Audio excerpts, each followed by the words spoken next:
है आपके अपने यूट्यूब चैनल देव जी के ट्रिक्स में। तो दोस्तों मैं यहाँ पर डेली की तरह यहाँ पर देख सकते हैं 8:45 में हिंदी की क्लास होती है। लाजवाब टेस्ट होता है, बेहतरीन टेस्ट होता है। और आप लोग किसी भी एग्ज़ाम की तैयारी कर रहे हैं तो बेहतरीन तरीके से टेस्ट लगाइए। और इसके हमने थ्योरी वाले वीडियो भी अपलोड किए हैं, तो थ्योरी वाले वीडियो भी आप देख सकते हैं।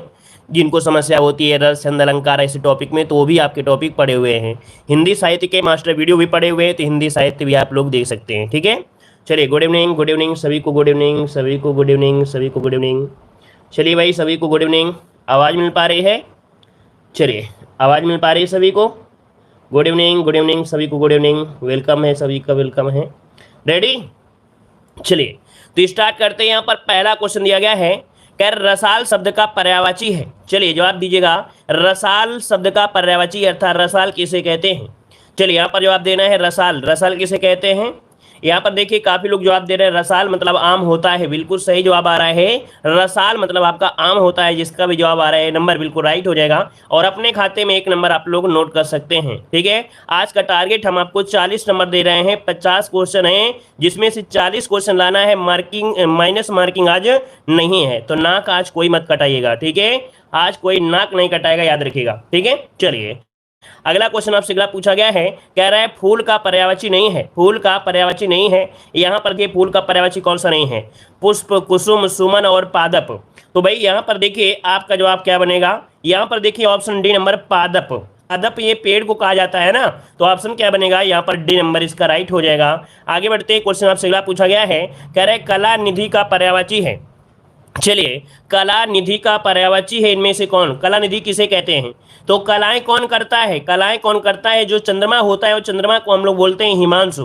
तो ऑप्शन क्या बनेगा? यहाँ पर बन जाएगा बी नंबर। याद रखिए चंद्रमा के पर्यायवाची बहुत पूछी जाती हैं, जैसे मृगांक हो गया, कला निधि हो गया, चंद्र हो गया हिमांशु हो गया, है ना, सुधांशु हो गया, सुधाकर हो गया, है ना। ये सब आपके हिमांशु के पर्यायवाची अर्थात चांद के होते हैं। आगे बढ़ते हैं, क्वेश्चन आपसे अगला पूछा गया है, कह रहा आपसे तुंग का पर्यायवाची। तुंग पर्यायवाची किसका होता है? चलिए गुड इवनिंग सभी को, गुड इवनिंग। चलिए कह रहा आपसे तुंग का पर्यायवाची ये किसका होता है? तुंग मतलब होता क्या है? ऊंचा होता है, याद रखिए, है ना। तुंग मतलब होता है ऊंचा, और ऊंचे के पर्यायवाची होता है क्या? यहाँ पर उन्नत होता है, या गगनचुंबी कह सकते हैं, या उच्च कह सकते हैं, या लंबा कह सकते हैं। ठीक है, तो इसका जो ऑप्शन आएगा वो आपका ए नंबर इसका राइट हो जाएगा। ठीक है, चलिए अगला क्वेश्चन आपसे दिया है, सिखी का पर्यायवाची है। सिखी पर्यायवाची किसका है? चलिए सिखी पर्यायवाची किसका बनता है? सिखी किसे कहा जाता है? सिया, सुक्तों को, या मयूर को, बुलबुल को, या बैल को, किसे कहते हैं? नोट कर लीजिएगा। सिखी कहा जाता है आपके मोर को कहा जाता है, अर्थात मयूर इसका आंसर आपका राइट हो जाएगा। मोर का एक पर्यायवाची जो कि बहुत पूछा जाता है, केकी। केकी किसे कहते हैं? केकी कहा जाता है, मोर को कहा जाता है। वहीं पर वरवही, वही देखो वही जैसे है ना, और इसमें रा का मात्रा उड़ा दीजिए, वरही, इस वरही भी कहा जाता है मयूर को। सारंग तो आप लोग जानते ही हैं। चलिए आगे बढ़ते हैं, क्वेश्चन दिया गया है, हाँ अगर आप लोग लेखपाल की तैयारी कर रहे हैं भाई, है ना, तो हमारे ऐप से जुड़ सकते हैं। हमारा ऐप है देव जी के ट्रिक। तो वहाँ पर मात्र 39 रुपए में पीडीएफ आपको कंप्लीट सिलेबस के अनुसार 1000 MCQ भी आपके हैं, और आपकी कंप्लीट थ्योरी आपकी है, बेहतरीन आपकी है। मात्र 39 रुपए में पूरे 12 माह की वैलिडिटी के साथ आपकी ये पीडीएफ है। तो आप लोग हमारे ऐप से जुड़ सकते हैं। मात्र 39 रुपए में आप पूरे के पूरे 25 में 25 नंबर आप ला सकते हैं। ठीक है ना। करंट अफेयर पढ़ना चाहते हैं, करंट अफेयर भी आप पढ़ सकते हैं। चलिए अगला क्वेश्चन दिया गया है, शोषक का विपरीत शब्द इनमें से क्या होता है?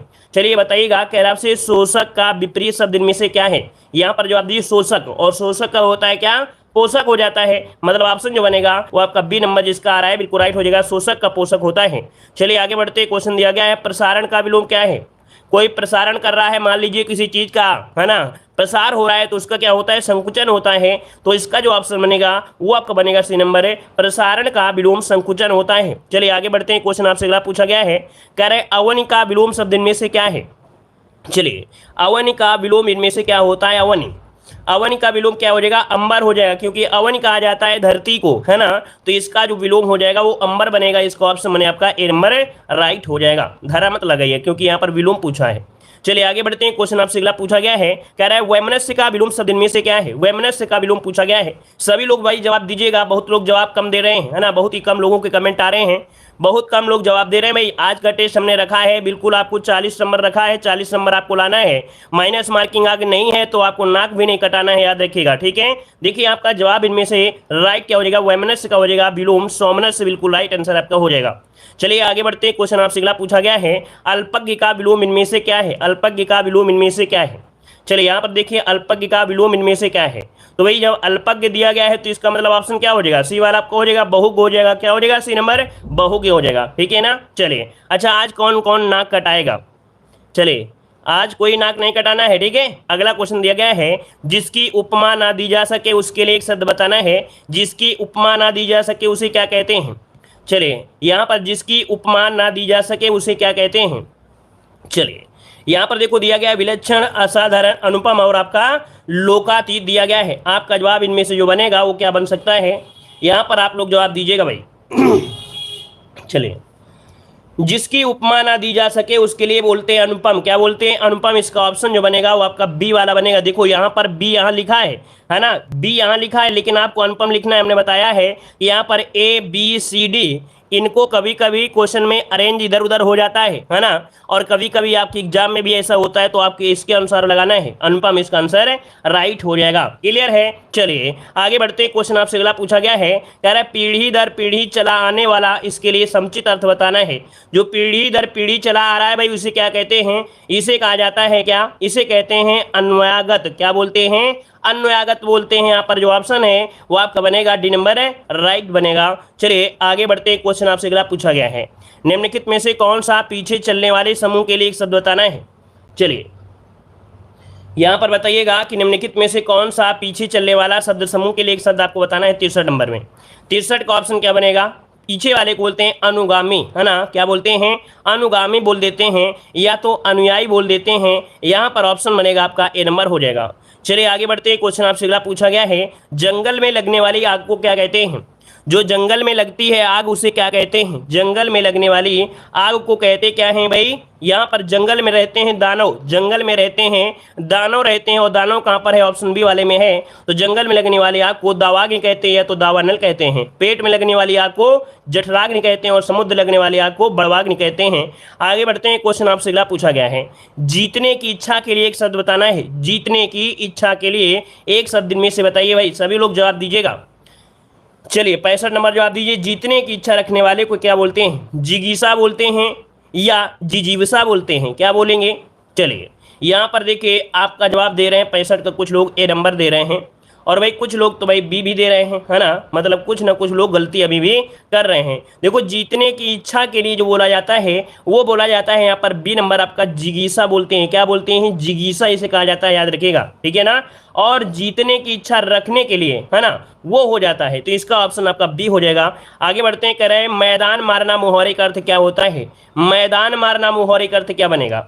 मैदान मारना मतलब होता है लड़ाई जीत लेना, क्या बोलते हैं लड़ाई जीत लेना। इसका ऑप्शन है यहाँ पर आंसर डी वाला हो जाएगा, लड़ाई जीतना, ऑप्शन डी हो जाएगा। आगे बढ़ते हैं। क्वेश्चन दिया गया है, जूतियों में दाल बांटना मुहावरे का अर्थ में से क्या है। जूतियों में दाल बांटना मुहावरे का अर्थ बताना है। चलिए अभी तक बहुत ऐसे स्टूडेंट हैं जिनके जितने भी क्वेश्चन हमने पढ़ा दिया है पूरे के पूरे अभी तक सही गए हैं, लेकिन कुछ ऐसे भी हैं जिनके लगभग 4 से 5 क्वेश्चन गलत हो चुके हैं, ठीक है। हम सभी पर ध्यान दे रहे हैं, ठीक है। देखो जूतियों में दाल बांटना मुहावरे का अर्थ क्या होता है, मतलब होता है लड़ाई झगड़ा हो जाना, क्या लड़ाई झगड़ा हो जाना, जो कि ऑप्शन क्या बनेगा डी नंबर इसका राइट हो जाएगा। चलिए आगे बढ़ते हैं। क्वेश्चन आपसे अगला पूछा गया है, फूंक फूंक कर कदम रखना मुहावरे का अर्थ बताइए। फूंक फूंक कर कदम रखना क्या होता है, धीरे धीरे चलना होता है क्या भाई, डर कर चलना होता है क्या, या सोच विचार कर काम करना। तो भाई जब एक गलती हो जाती है तो भाई फूंक फूंक कर कदम रखा जाता है, मतलब ऑप्शन बनेगा आपका डी नंबर, सोच विचार कर काम रखना या काम करना। आगे बढ़ते हैं। क्वेश्चन दिया गया है, एकमात्र सहारा के लिए मुहावरा बताना है। एकमात्र सहारा मुहावरे का अर्थ बनेगा क्या। तो एकमात्र सहारा मतलब होता है अंधे की लाठी, है ना। देखिए लगभग सभी का जवाब आ रहा है, यहाँ पर आपका हो जाएगा आपका सी, अंधे की लाठी होना ऑप्शन बनेगा यहाँ पर आपका सी नंबर। चलिए आगे बढ़िए।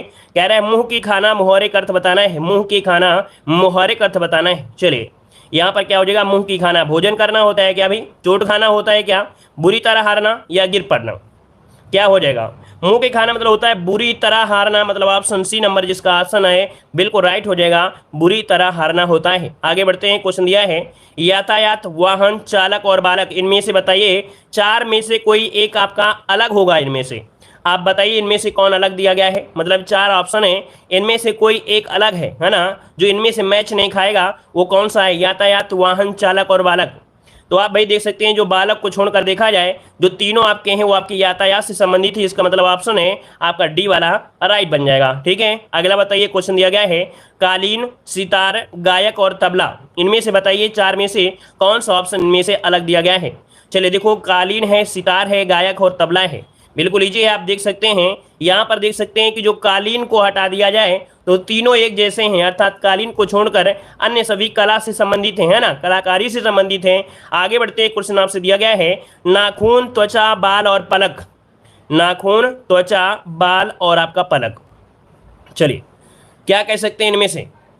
त्वचा, नाखून, बाल और पलक। थोड़ा सा गड़बड़ क्वेश्चन है, मतलब गड़बड़ नहीं, मतलब कह सकते हैं थोड़ा सा सोचने वाला क्वेश्चन आपका है। देखो भाई यहाँ पर अगर बात करते हैं बी नंबर, त्वचा को छोड़ दिया जाए तो सभी शरीर के किसी विशेष अंग का बचाव करते हैं, नाखून भी, बाल भी और पलक भी। याद रखिएगा, इसका मतलब ये हुआ कि त्वचा को हटा दिया जाए तो शेष सभी जो आपके दिए गए हैं वो किसी न किसी अंग का बचाव करते हैं। इस कारण से इसका ऑप्शन बी आपका राइट हो जाएगा, समझ गए होंगे।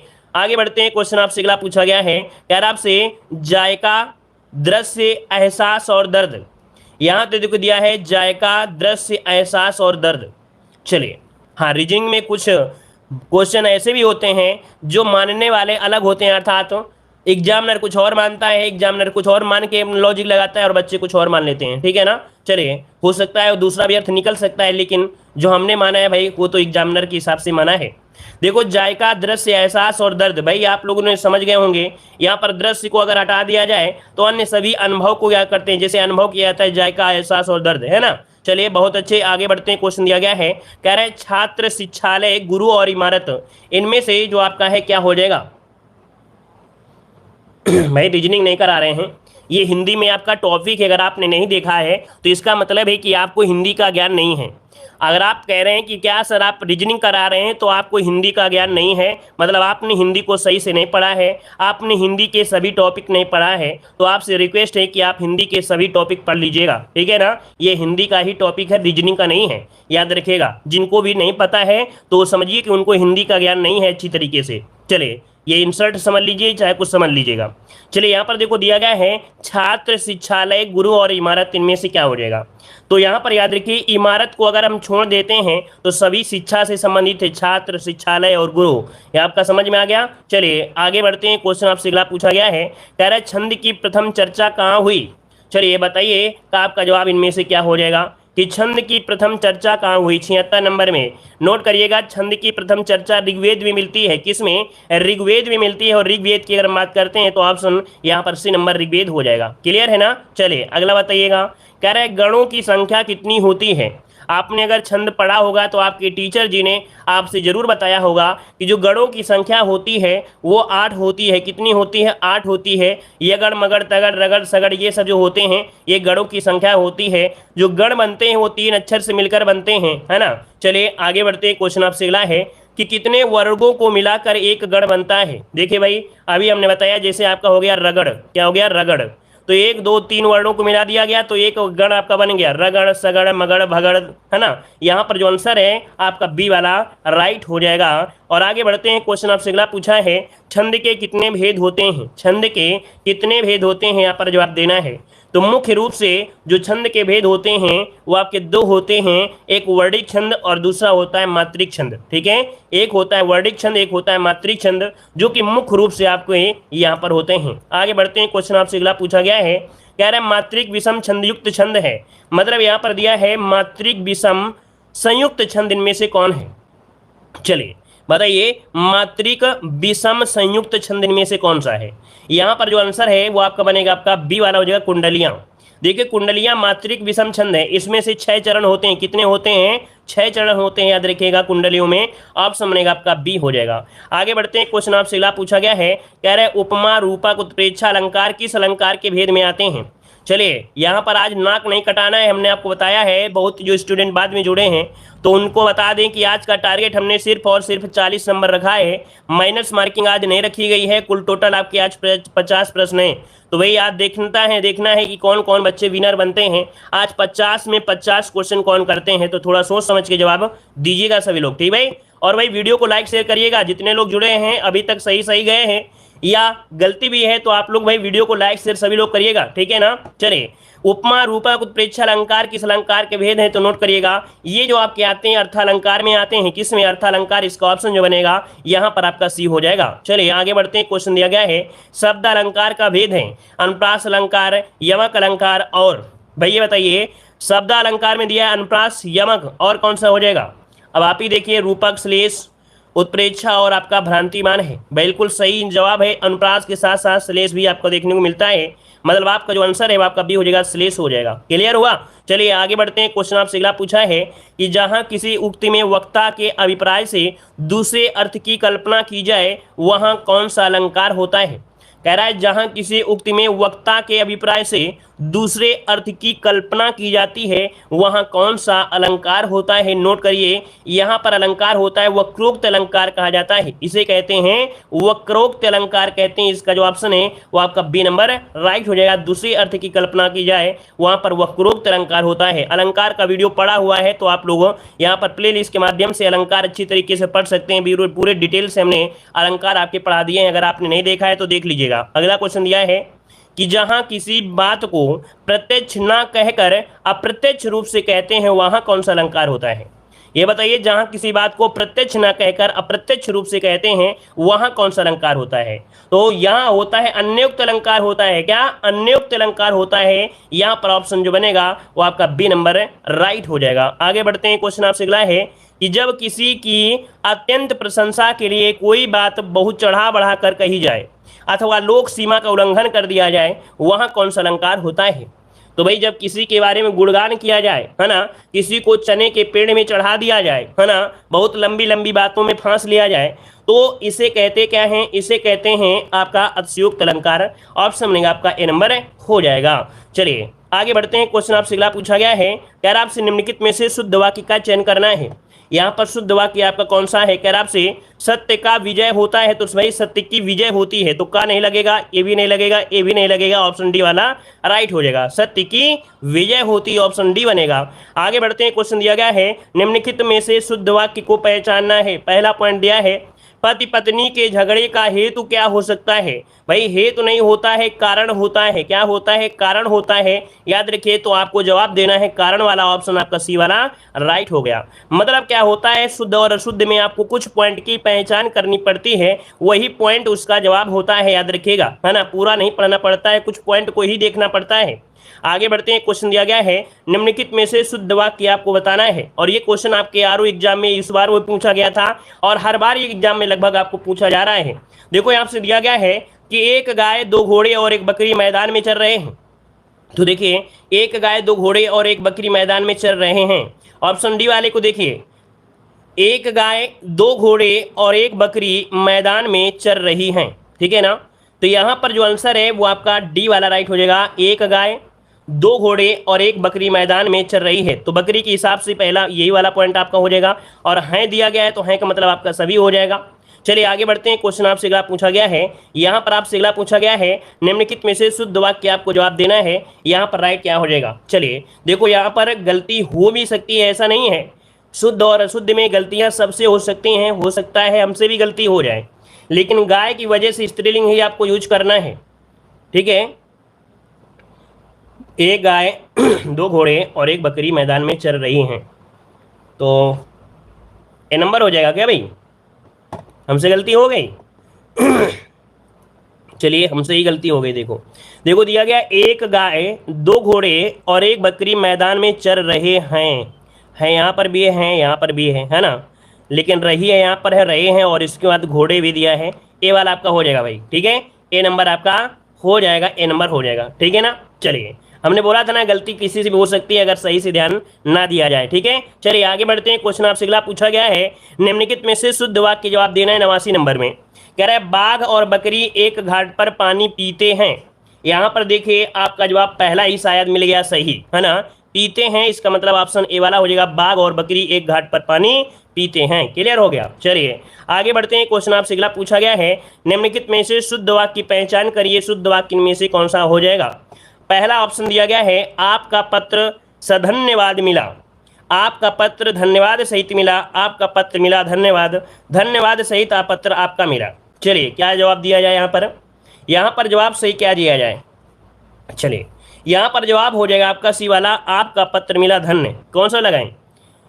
चलिए आपका पत्र धन्यवाद सहित मिला, तो भाई धन्यवाद सहित नहीं, इसमें देखिए आपका पत्र मिला धन्यवाद बाद में देते हैं। यहाँ पर जो ऑप्शन राइट को लॉक करेंगे सी वाला हो जाएगा, आपका पत्र मिला धन्यवाद। ठीक है, ऐसे इसमें लिखा जाएगा। ऑप्शन बनेगा आपका यहाँ पर नंबर सा, धन्यवाद नहीं बोलेंगे, सी वाला आपका हो जाएगा। चलिए आगे बढ़ते हैं। क्वेश्चन आपसे अगला पूछा गया है, कह रहा आपसे उसने किया इसी कारण पुलिस द्वारा पकड़ा गया।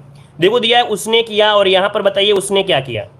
उसने क्या किया, उसने अपराध किया, और अपराध कहाँ पर, ऑप्शन डी पे दिया गया है, तो अपराध कहाँ पर हो गया, ऑप्शन डी हो जाएगा। आगे बढ़ते हैं। क्वेश्चन आपसे अगला पूछा गया है, कह रहा है अहिंसा के बल पर देने के कारण बौद्ध धर्म ने पशु धर्म में महत्वपूर्ण वृद्धि की। अब देखिए अहिंसा में क्या दिया, अहिंसा का सिद्धांत दिया होगा ना, तभी तो पशुधन में क्या हुई, वृद्धि हुई थी। तो वृद्धि हुई है, तो ऑप्शन क्या हो जाएगा, सी नंबर आपका हो जाएगा राइट।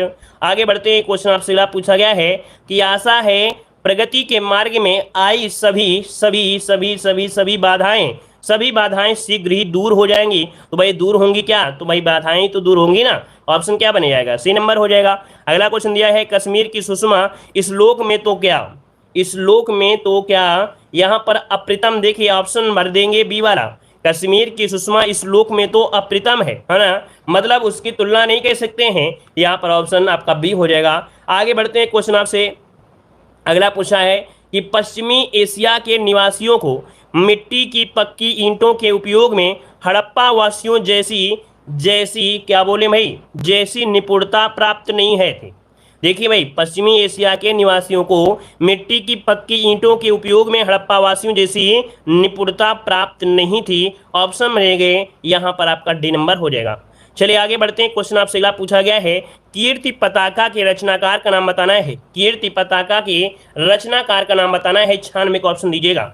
कीर्ति पताका के रचनाकार है कौन, विद्यापति हो जाएगा। क्या बनेगा, विद्यापति होगा। नोट करिएगा, यहाँ पर ऑप्शन आपका ए हो जाएगा। आगे बढ़ते हैं। क्वेश्चन आपसे अगला पूछा गया है, कह रहा धर्म नैतिकता और विज्ञान के लेखक हैं।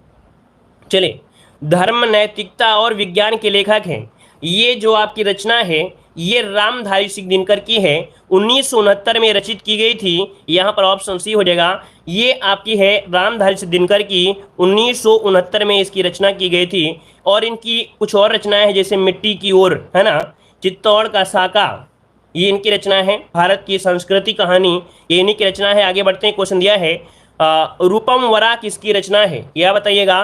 रूपम वरा किसकी रचना है, रूपम वरा किसकी रचना है। चलिए 98 का ऑप्शन दीजिएगा। रूपम वरा अज्ञे की कविता संग्रह है, किसकी है, अज्ञे जी की है। अज्ञे जो की ऑप्शन है यहाँ पर नंबर राइट हो जाएगा। आगे बढ़ते हैं। क्वेश्चन आपसे अगला पूछा गया है, कह रहा आपसे हरी घास पर क्षण भर शीर्षक काव्य संकलन के रचयिता कौन है। जो लोग सोच रहे थे कि आज 50 में 50 ले आएंगे, वो लोग लग रहा है आज 45 में ही ढेर हो जाएंगे। क्यों भाई, दिखाए तो ऐसा लग रहा है कमेंट से कि लगभग सब ढेर हो जाएंगे 45 में। चलिए यहाँ पर दिया हरी घास पर क्षण भर शीर्षक के संकलन की रचयिता कौन है। यहाँ पर आपका 99 का जो ऑप्शन है वो आपका हो जाएगा अज्ञे जी की रचना है। ऑप्शन सी हो जाएगा, अज्ञे जी हो जाएगा। आगे बढ़ते हैं। क्वेश्चन आपसे अगला पूछा गया है, असाध्य वीणा कविता के रचनाकार का नाम बताना है।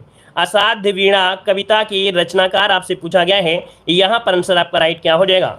चलिए हिंदी साहित्य कहाँ से लाते हैं भाई, तो हिंदी साहित्य जब थोड़ा बहुत डेली रट्टा वाले क्वेश्चन पढ़ते हैं तो अच्छा लगता है, लेकिन नए क्वेश्चन जब लाते हैं तो भाई वो आपके लिए अच्छे लिए होते हैं। देखो असाध्य वीणा कविता के रचनाकार हैं, आपका जवाब डी हो जाएगा, सच्चिदानंद हीरानंद वात्स्यन अज्ञे। इसका राइट आंसर हो जाएगा अज्ञे हो जाएगा। अगर आपने देखा होगा हमारे हिंदी साहित्य के जो क्वेश्चन होते हैं, अगर पहला और दूसरा क्वेश्चन में या तीसरे क्वेश्चन में अगर एक सेम टू सेम आंसर होता है तो पक्का है चौथा और पांचवा वही आंसर आपका होता है। कभी कभी तुक्का भी मान लिया करें, ठीक है। यहाँ पर आंसर जो बनेगा वो आपका बनेगा कौन सा, डी नंबर है। चलिए तो धन्यवाद सभी को, जय हिंद, सभी को गुड नाइट, सभी को टेक केयर, सभी को शुभ रात्रि।